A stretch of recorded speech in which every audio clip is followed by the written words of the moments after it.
Okay. And let's bring everybody in. Oh, that's not what we want to do.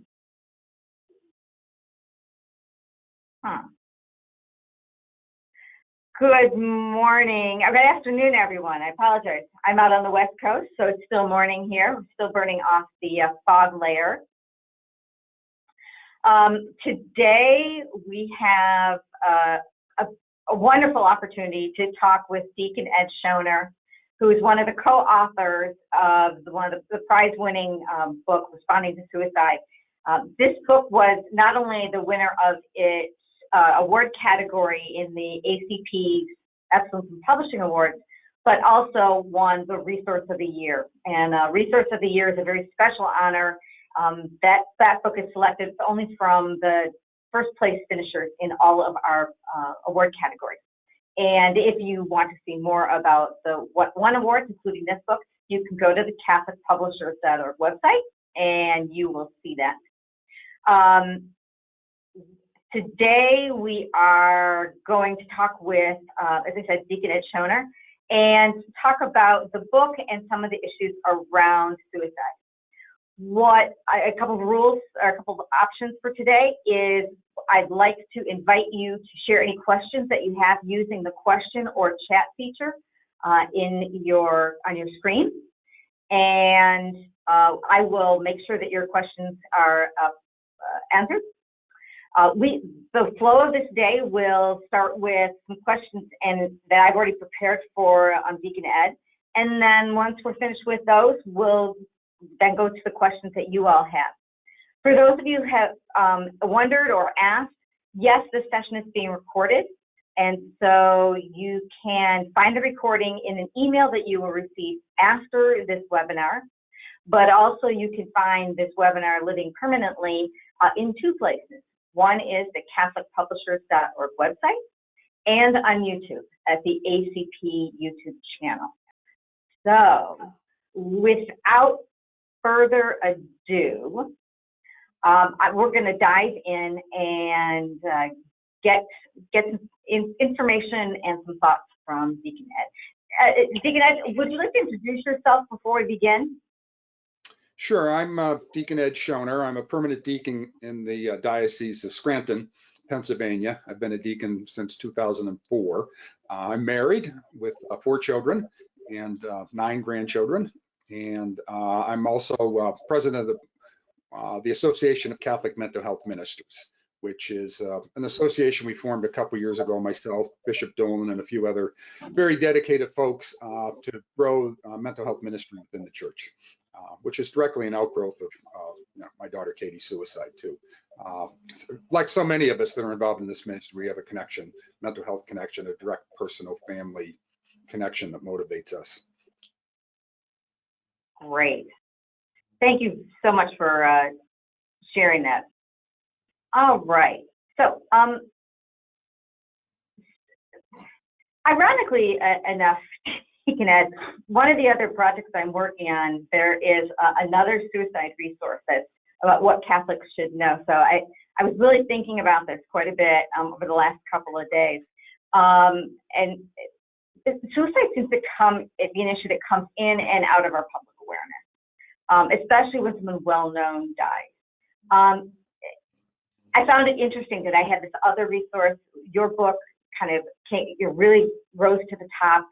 Why this book at this particular time? It's not a new thing, but what drove you both to really push to get this book out there and into the hands of Catholic leaders and Catholic folks? Well, you're absolutely right. Suicide's a new thing. It's been around, part of the human experience forever.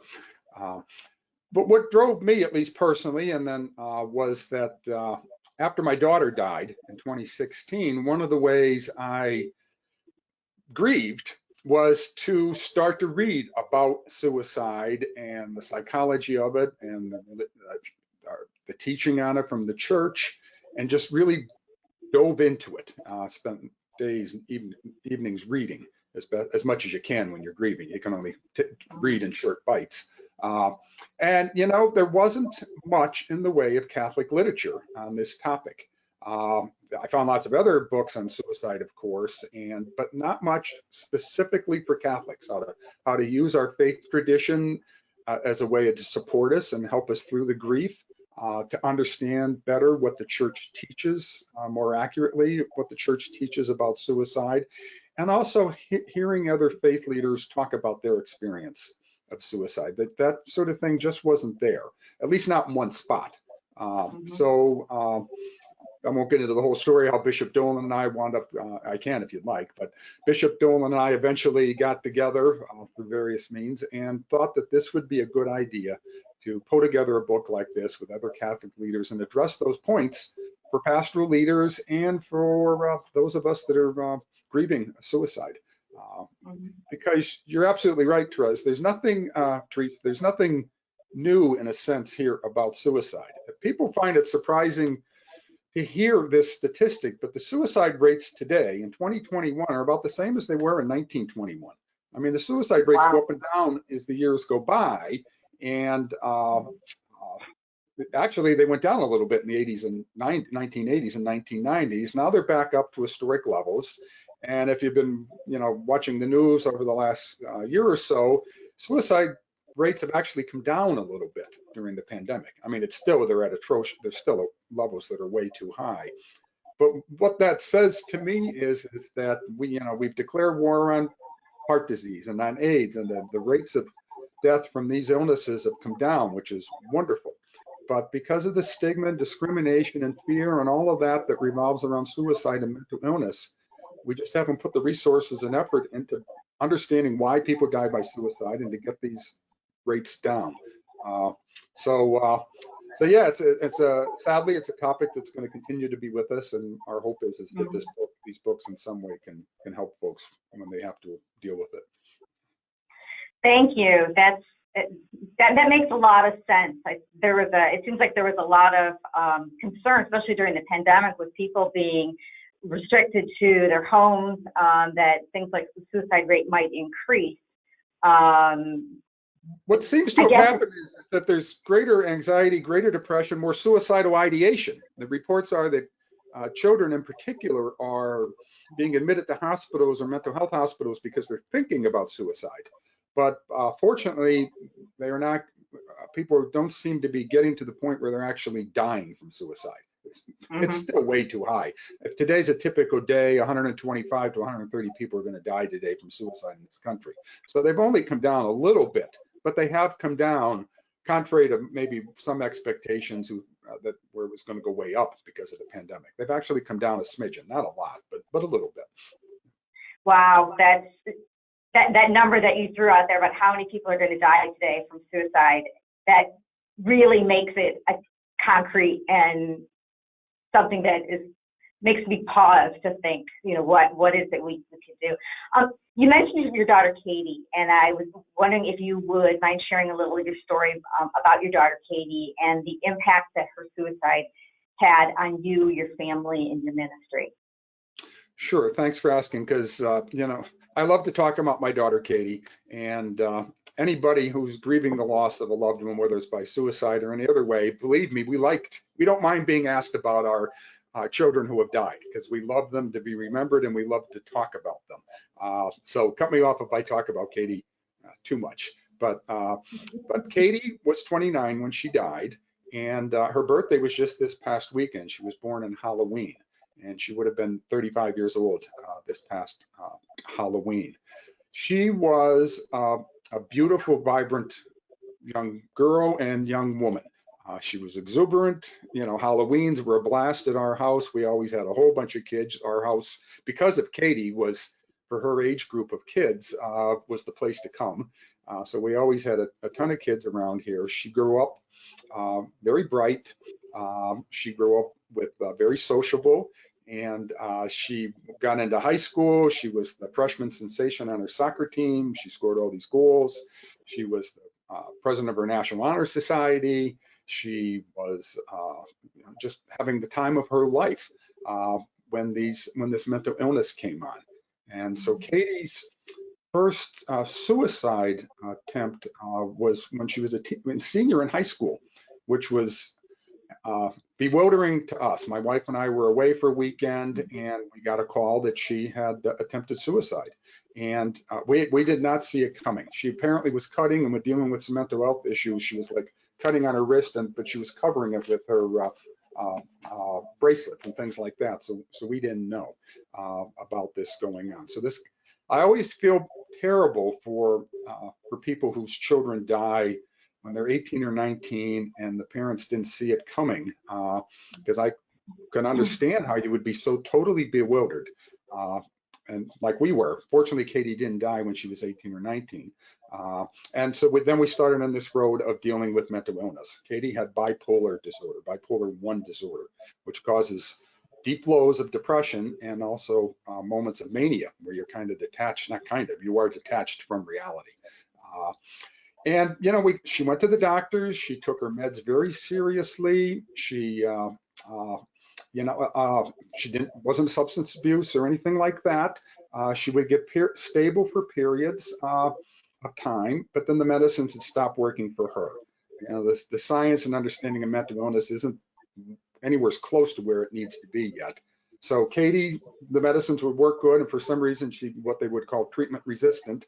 Then they'd stop working, then they'd have to switch the meds up again, and then switch it back. But you know, she went to NYU in Manhattan, had a wonderful time in New York. She eventually graduated from Penn State with her business degree and went out to Columbus, Ohio, to Fisher School of Business and got her MBA. So she thrived. She did well while she was living with this mental illness. She had continued to have friends and be outgoing. But I tell you, these mental illnesses can be brutal. And I'm sure her suicide was impulsive because she was dealing with the suicide, suicidal ideation, seeing a therapist every week. But you know, August 3rd, 2016, I saw it happen with her depression and other instances with Katie. And I think with a lot of people with this depression, it just comes on so quickly, and boom, she kind of like falls off the table and thinks her life is no longer worth living, and she died, sadly. Hopefully someday medical science will get to a point where we better understand this, maybe have better treatment methods and ways to monitor it. We're not there yet, but Katie was a beautiful young girl, wonderful person, and we miss her so dearly. Thank you for sharing that.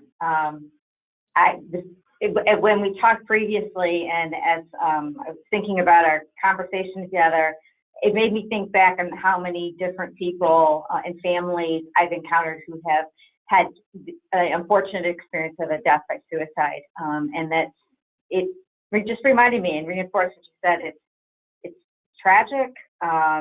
We don't have a lot of great resources, and it touches all of us. No one of us is immune from it.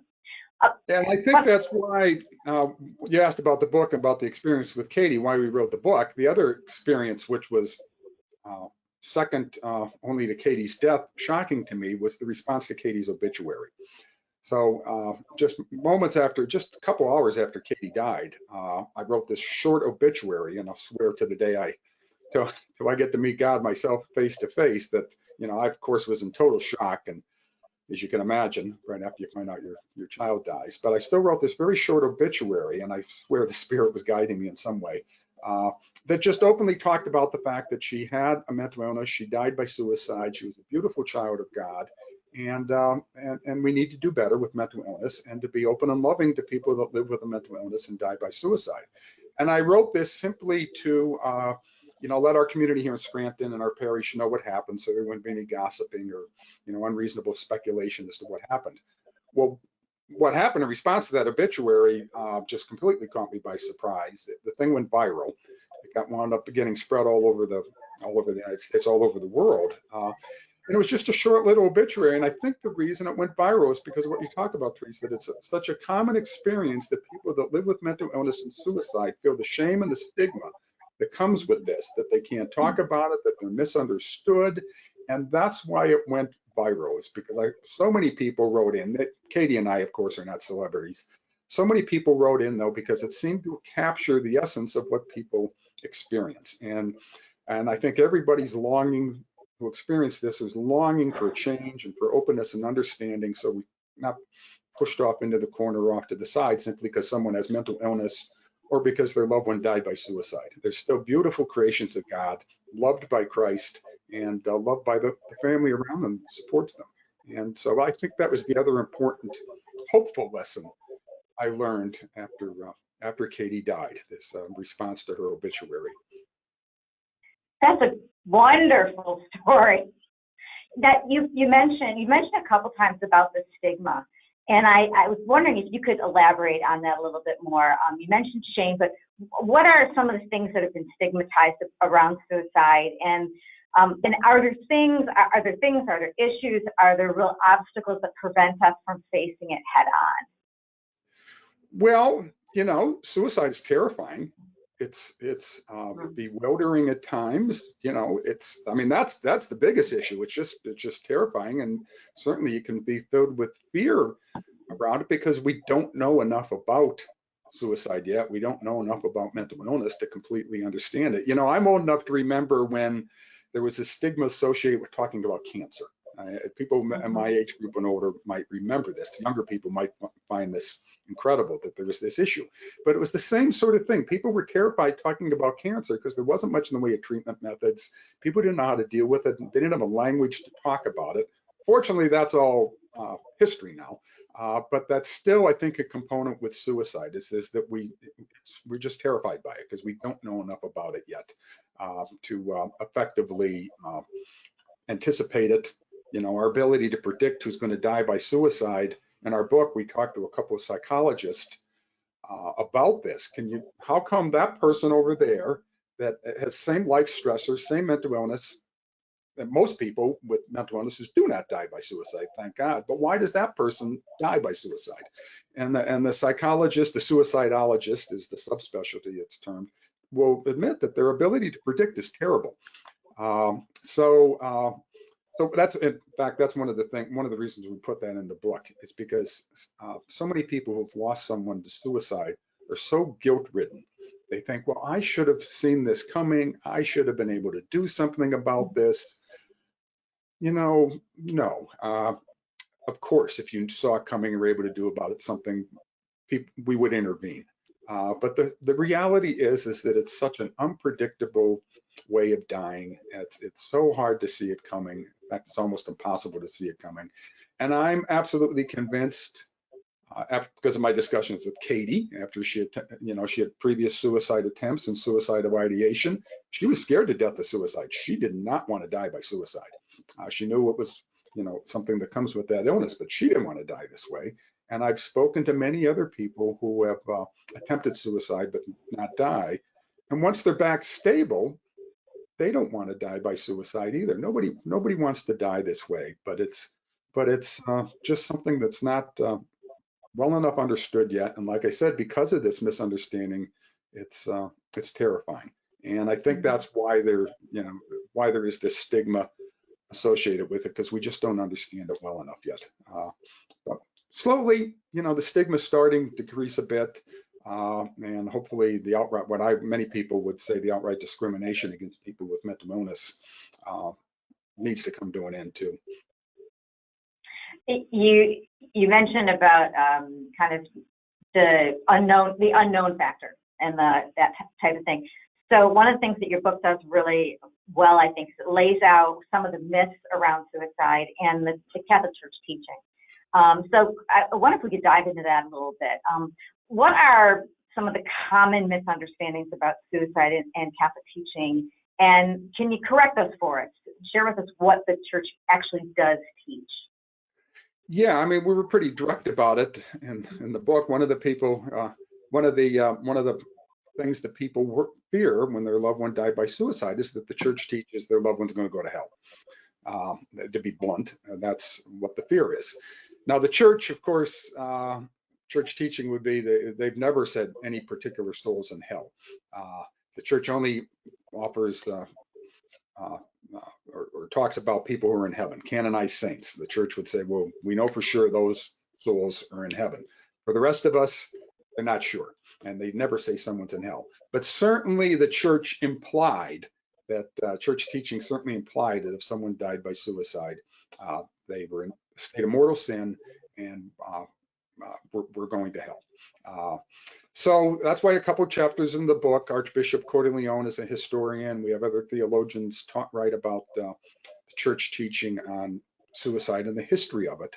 And certainly the history through the early days of the church was at best, I guess you could call it a crude suicide prevention program. They certainly did do everything they could to dissuade people from even thinking about suicide. It didn't work, but that was the attempt. And so, if someone died by suicide, they were not allowed to have a Catholic Mass.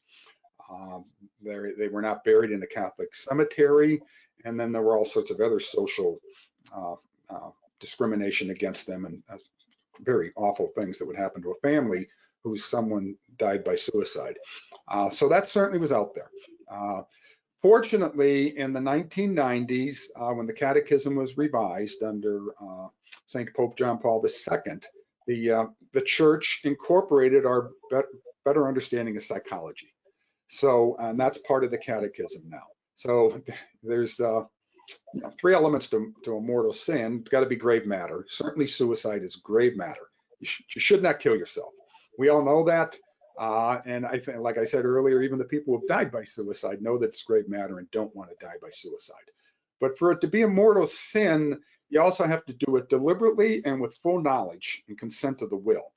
And the Church's teaching in the Catechism now recognizes that for most people who die by suicide, that's not there. Their mind is distorted, their thinking's distorted by life pressures, by a mental illness, perhaps even by torture and fear of such things like that in certain circumstances.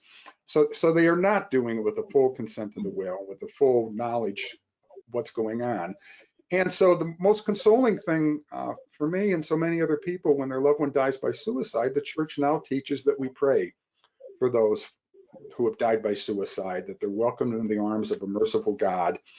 And I'll tell you, that means so much. I mean, at Katie's funeral, many priests came. Our bishop attended our Katie's funeral, and it was just a beautiful funeral where we remembered that Katie was welcomed into the loving arms of Christ, who understands psychology and suicide and all these things far better than even the best psychiatrist will ever understand it. So the teaching of the Catechism, the teaching of the Church brings myself great consolation, and I think it's a very hopeful teaching that people who are grieving a suicide can embrace and find some sort of consolation. Thank you. One of the things I noted in the folks who have registered to be with us today is a number of people who are working in parish ministry. And you commented in our conversations in the past about the lack of support in parishes is one of the biggest concerns that those who grieve the death of someone from suicide has. It just isn't much there for them. For the folks who are working in ministry, I'm wondering if we can get a little bit tactical. And I'm wondering what are your top 3 best recommendations for any parish on how to effectively address death by suicide in a parish? Well, the first thing that I would say is don't use the funeral as the time to teach about suicide. The family's grieving, the family wants the consolation that every other family who's grieving a loved one wants, is the consolation of a loving community and knowing that their loved one who died is embraced by God. And the teachings of the Church around funeral and the funeral rites around the Church are beautiful. So, if the family wants a mention of the suicide and something like that, that's fine. But I would always say, ask the family first.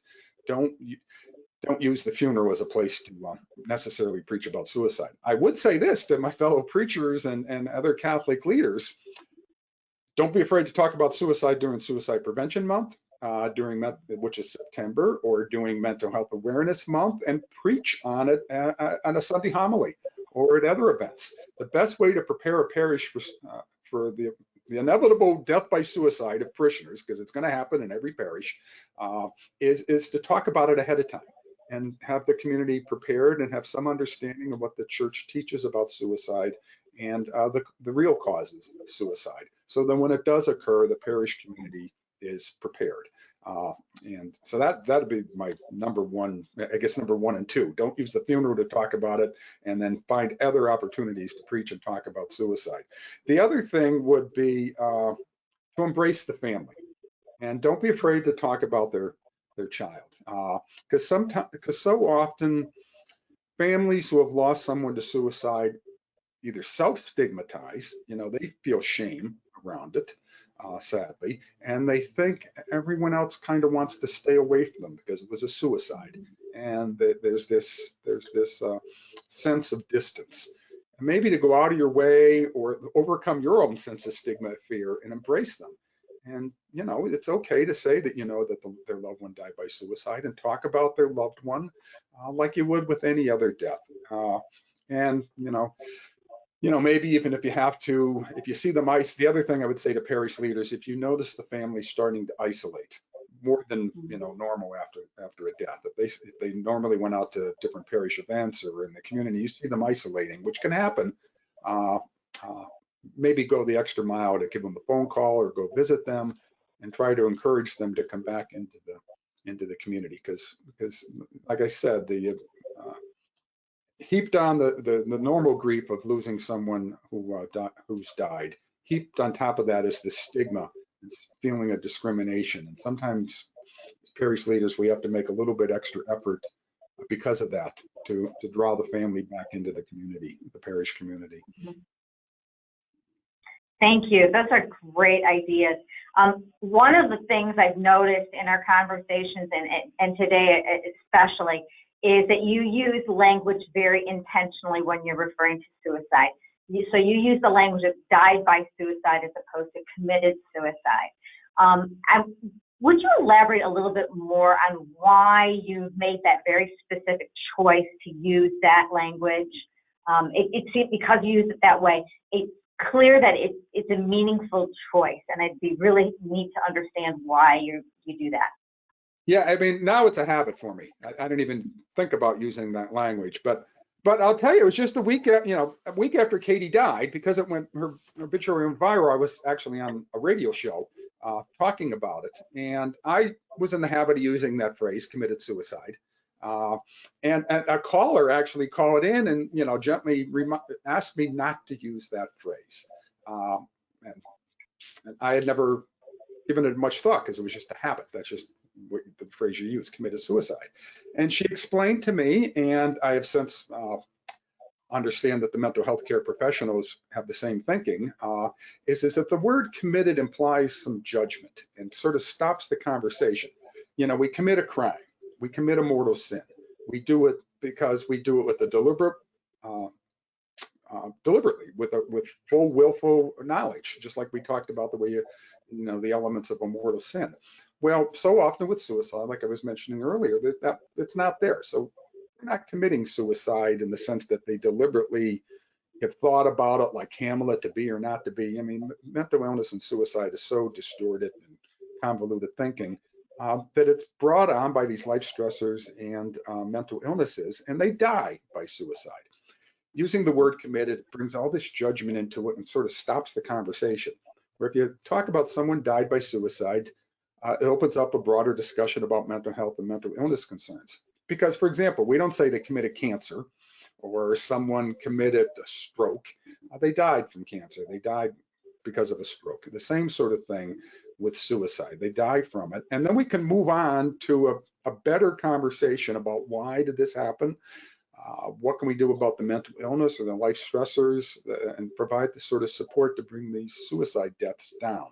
But it takes it from like just sort of isolating it to the individual and opening it up to this broader conversation that we need to have, and then eventually more research and better medical care for people that live with these illnesses and have suicidal ideation. So that's why we don't use the word committed. We use die from or died of, or maybe killed themselves. That might sound harsh, but it gets that judgment out of it, which is a better way to talk about these things. The other thing I wanted to add while we're talking about this, the language and how to think about suicide. For many of us that have suicidal ideation, if your loved ones that maybe think about suicide or consider it, because it's, suicide ideation, which is thinking about it, is far more common than most people think. But this, when we start thinking seriously about suicide, or especially if you start getting to the point you're making plans to die by suicide, to step back, that's sort of like having chest pains or having, the side of your face go numb, like the oncoming signs of a stroke or something like that. Take those thoughts seriously as a medical symptom that you need to go and get some help. You don't kind of have to buck it up and go through it. You need to call a therapist or a psychologist and get in there and start to figure out why these thoughts are there. Why are you thinking about suicide? What's going on? What kind of treatment? Do I need some medication for depression or anxiety, or is there something more serious, more serious mental illness like schizophrenia or something coming on, and deal with it. But don't look at these. If you think about suicide, don't shame yourself or don't stigmatize yourself. That's so prevalent, self-shame and self-stigmatization. Recognize it as a medical symptom and get help. And help, maybe in some communities, there's not as much help around as there needs to be, but there is help there. And go get help. Because I always say with Katie, obviously the course of her illness, ended in her early death. But I'll tell you, if Katie did not get the help, did not get therapy, did not get the medicine, she would have died a lot sooner than she did.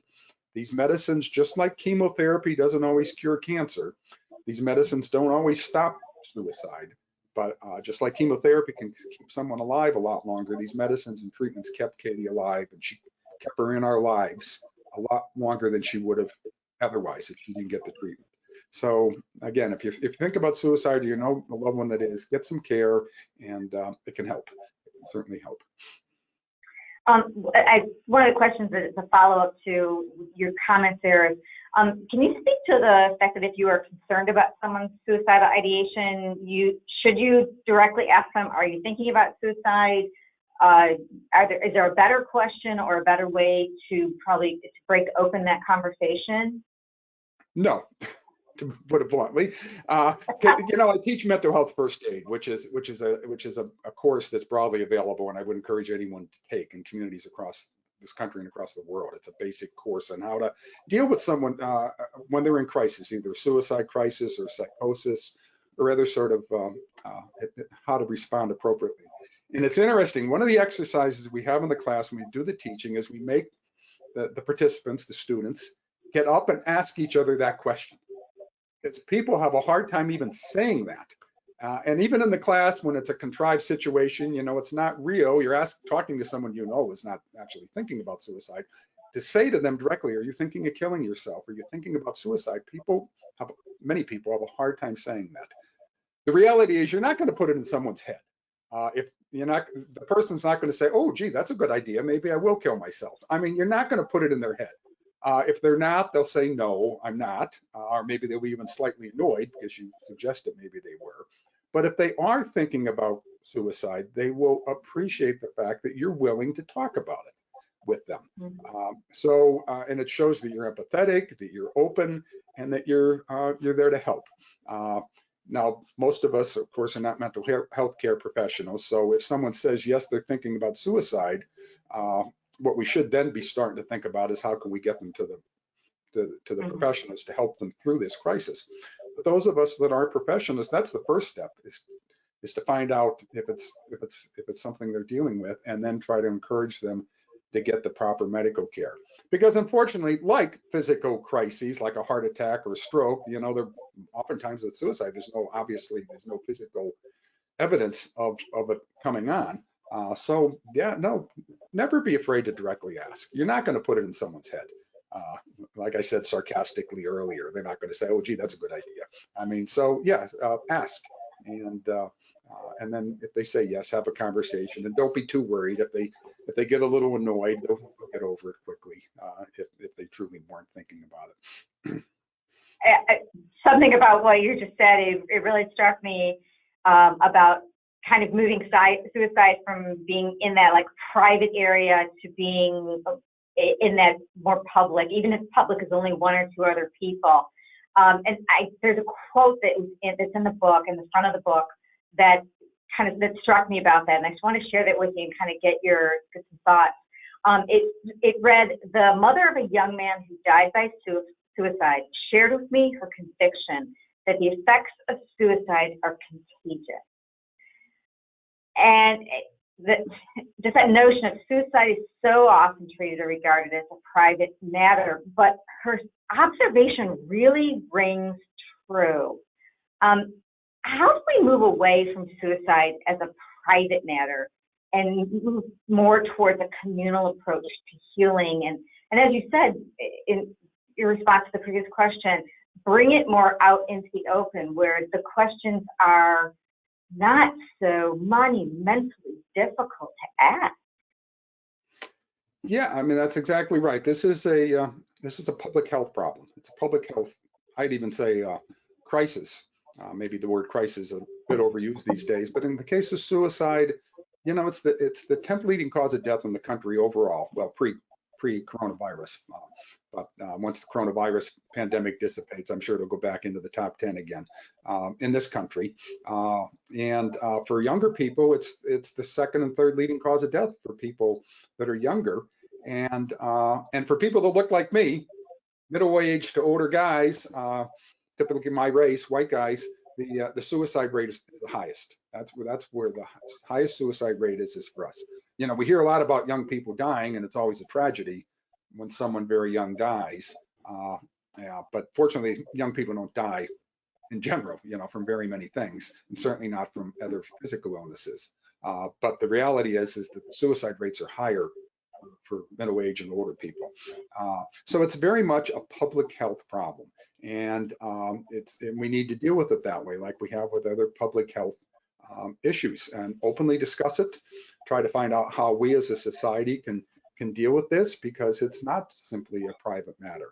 Now, the other thing I will say with the word contagious, just as an aside, you sometimes hear this suicide contagion effect, where you'll hear about suicide clusters. They're very rare. They're not common. But occasionally, someone would die in a community, and then all of a sudden there's 2 or 3 other suicides in the community. And quite often, and we have to be careful with this, it kind of revolves around by discussion of the way they died by suicide. So all the professionals say, don't discuss the method that the person killed themselves, because that can be dangerous. So, for example, if someone died on railroad tracks nearby, in a particular railroad track, don't be discussing exactly where the suicide occurred, or if they jumped off a bridge or a particular building or something like that. It's not good to talk about that, because that might put an idea in someone's head who's thinking about suicide. They would think, oh, that building would be a good place to go, or that section of railroad track would be a good place to go. So that's the one thing I would say when you're talking about suicide. Try to stay away from discussing the specifics, because people die. The way they kill themselves is so it's all over the map how it happens, and there's no value or benefit talking about the method of suicide, other than if you can get to the point where you actually can do something to make like a bridge, like the San Francisco Bridge, the Golden Gate Bridge. Now they do have some methods to prevent people from jumping off of that, some of these other places. But for the most part, it doesn't do any good to talk about the exact method of suicide. That makes sense. We've got a couple of questions about establishing and offering mental health ministry in a parish. One of our listeners is a doctoral student who's writing about this, and some look very interesting about that, and is wanting more about how do we set up a mental health ministry in a parish. And then you also mentioned mental health first aid. And so I'm going to read you what the kind of comment is. If parishes bring these training opportunities into their parishes, it can decrease the stigma and the privacy of surrounding issues. NAMO also has specific mental health and suicide prevention for youth, which can be brought to parish youth groups. So it sounds like one of the things that one of the listeners is advocating for is with like in a youth ministry setting, that's an opportunity to talk about mental health issues. Where are other places within the ministry of a parish where, besides you mentioned National Mental Health Month and a couple of those, where are some other places that we can bring this discussion into? I mean, over time, normalize it in a sense that it's part of what we educate people about both what it is, what the issues are around mental health, and how the church works towards healing. What are some of the other places that you've seen or that you'd recommend people kind of start to tackle in the parish to help support mental health better? Yeah, I mean, I'm absolutely convinced that the time is ripe for the Spirit to enter into this challenges that we face with mental illness, that we seem to be at a point where we're ready to talk about this and to bring this into the life of the church. And, you know, Christ is with us in all of our sufferings. And in particular, Christ is with us in the midst of these mental illnesses, in the midst of our grief when someone's died by suicide. And Christ wants to bring hope and healing to all of us when we face this. You know, at any one, you know, today, you know, 20% of us at any one time are dealing with a mental illness. That's just a statistical fact here in the U.S. And over the course of our life, about half of us are going to deal with some level of mental illness, ranging from serious schizophrenia to mild transitory depression. But we're dealing with some level of mental illness. So that means either we're going to be dealing with it ourselves directly, or we're going to be close to someone that is living with a mental illness. So it's not just those people over there that are like living under the bridge or something that are living with very serious mental illnesses, and God bless them, they're loved by Christ too, and we should do the same. But it's all of us that deal with these mental illnesses. So it's every place, and so the church needs to embrace them and bring these ministries into the church to do this. You know, it's kind of been starting at the top. It's been wonderful to see Pope Francis talking about mental illness the last month or so. World Mental Health Day, he specifically prayed, this is October 10th, specifically prayed for people that are living with mental illness, their families, and those who have died by suicide. And it's one of the few times I've actually seen a pope that I can think of actually use the word suicide in his preaching. And it's wonderful that he just named it and put it out there and said, yes, we pray for people and their families that have lost someone to suicide. And just yesterday, man, I can't believe these words are coming out of my mouth, but we was working with the Vatican, and the Pope put out a video for his November prayer intention for people that live with depression. And it talks about other mental health concerns. And the Pope talks about the importance of getting psychiatric and mental health care. You can't just pray this away. Certainly prayer is important and the community needs to embrace them, but we recognize the value of modern medical and psychiatric care as a gift from God too. That's too is a gift from God, and to help people. But it's wonderful to see from the top the Pope talking about this and embracing this as a call for the church to respond to. As far as a mental health ministry in the parish, it's always good to have the leadership of the top guy, so to speak. But in the parish, the reason we were working with the Vatican, myself and a number of other people, and Bishop Dolan as our chaplain, formed an organization called the Association of Catholic Mental Health Ministers. And you can go to our webpage, catholicmhm.org, and where we provide a lot of resources to start this ministry, how to open up the discussion in your parish about the ministry, what's the right aspect of a ministry for your parish. So for example, if you have youth groups and schools that might be more oriented towards youth. I, for example, work in the Center City Parish in Scranton, so a lot of our ministry is to people that are living on the street and in more difficult circumstances. You know, other parishes might have more of a call to assist people that are living with aging related mental health conditions. So you can sort of tailor the ministry to your parishioners. We will provide startup grants if that's what's necessary to a diocese or a parish to get this ministry off the ground. Right now, the ministry is in about 25 or so dioceses around this country and other places around the world, and it's a growing ministry. I'd love to see it get to the point where mental health ministry is as common routine ministry in a parish as grief support or CCD or any of the other ministries that parishes offer, that the church offers, that is available to their parishioners. Yeah, I would say go to our webpage, think about starting a ministry. Quite often the people that have the ministry are like me, that have some sort of direct personal connection. You don't have to be. In fact, a lot of times I would say it's better if you're not a mental health mental health professional, because we're ministers. So we're there to accompany people, accept them the way they are. If their schizophrenia is under control, great. If it's not, come on into the church. You're still welcomed. If you can't sit down and during Mass because of your anxiety disorder, you need to walk around a little bit, well, fine. We can accommodate that, just like we accommodate someone who has to access the church building in a wheelchair. We can accommodate these sort of anxiety disorders. We can figure out how to do that and not be afraid of them. Yeah, it's a way to embrace people and let them know they're welcomed by Christ and accepted the way they are. And if they can get help, great. We'll help support them in their recovery to live with these illnesses. If they still struggle, we'll still support them and be there with them. So mental health ministries are wonderful, and I think a growing response to this mental health problems and these suicides is a way Christ is calling us to make his love present to people that live in these circumstances. Terrific. I see, let me just check. We have a couple other questions that are coming here. Can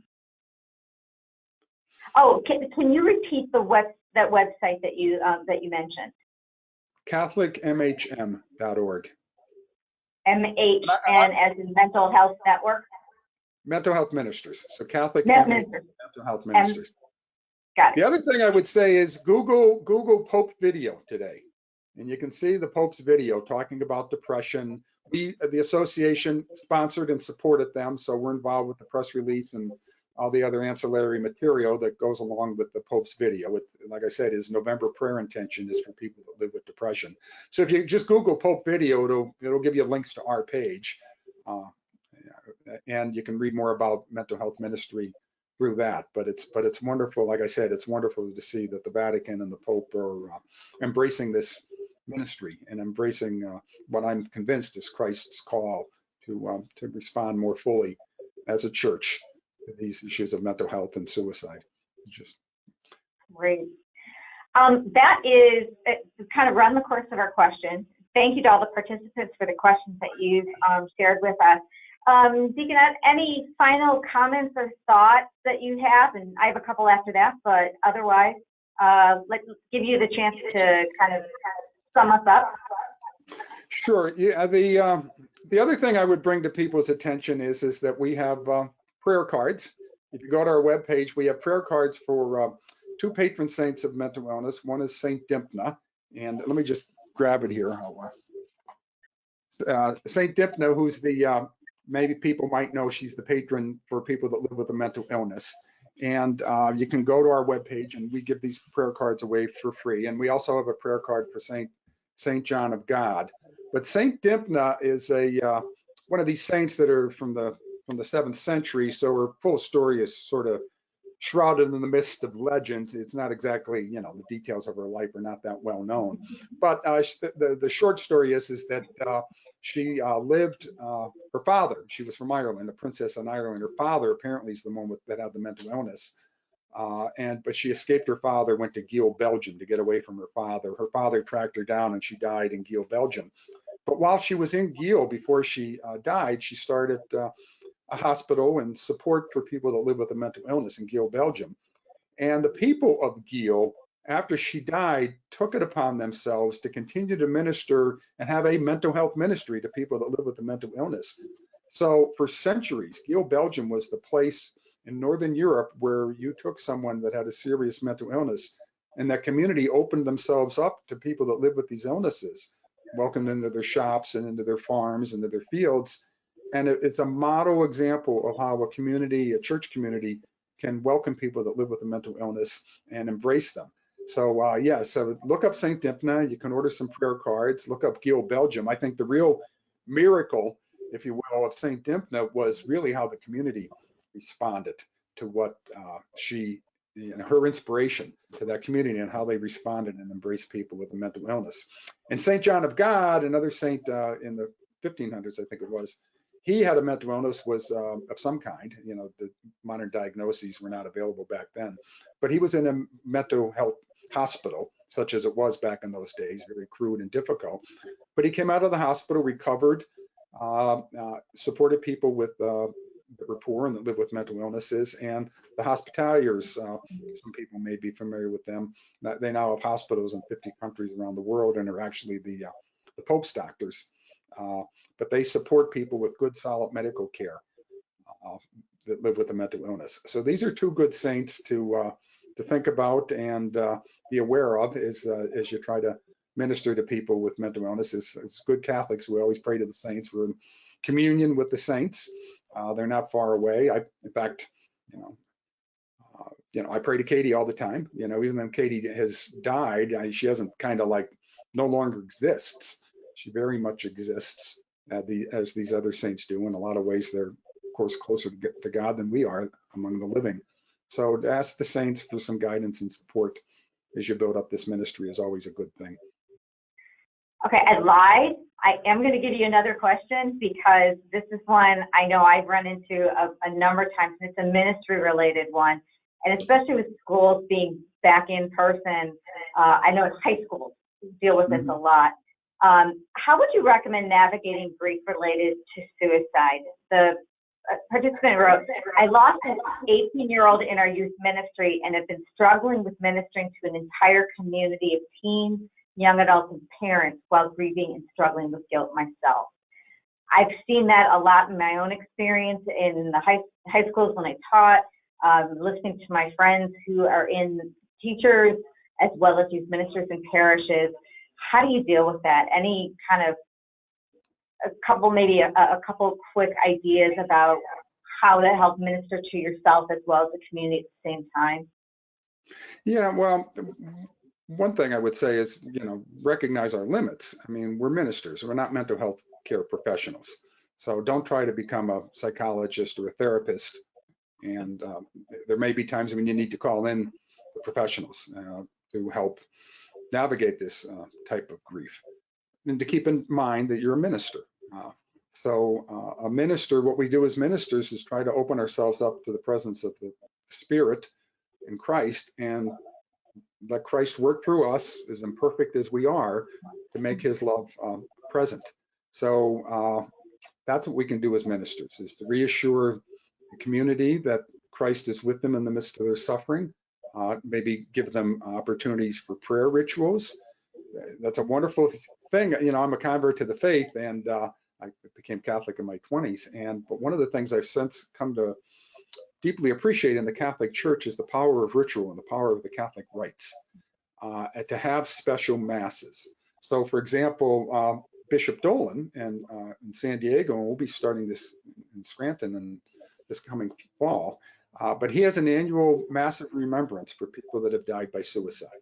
A special rite. It's on a Sunday morning within the normal liturgical cycle of the church, but he invites people around the San Diego area to come to the Mass, and he has the homily, of course, would revolve around it. He has a special rite where people can come up and place roses in a basket at the altar during the Mass in remembrance of their loved one who died by suicide. They write their name in a book. Their names are read out loud at the Mass.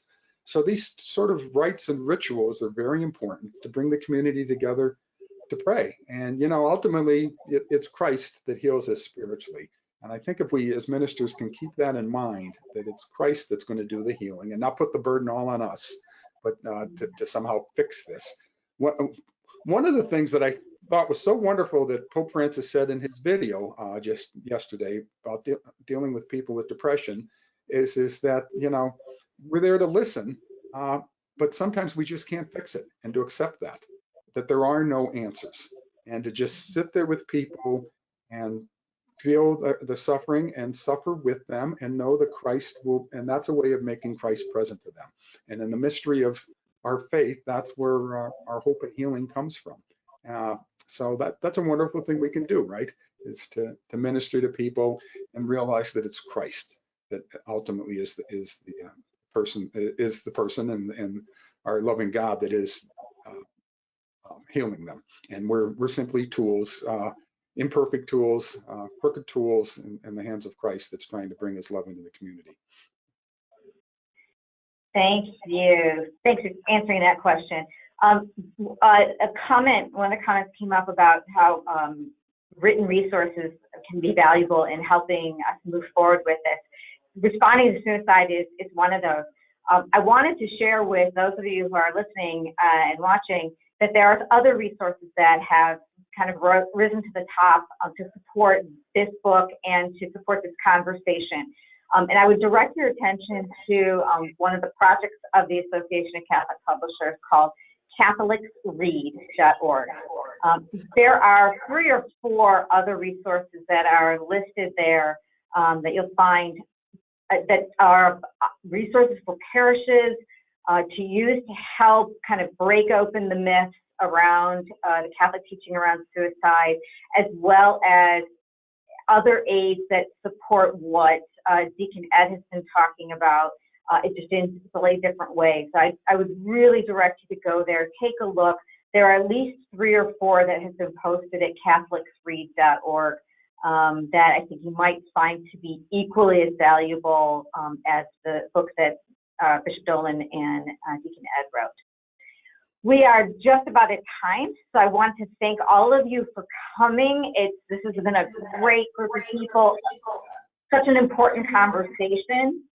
As I mentioned at the beginning, the link to this webinar will be available shortly after we are done.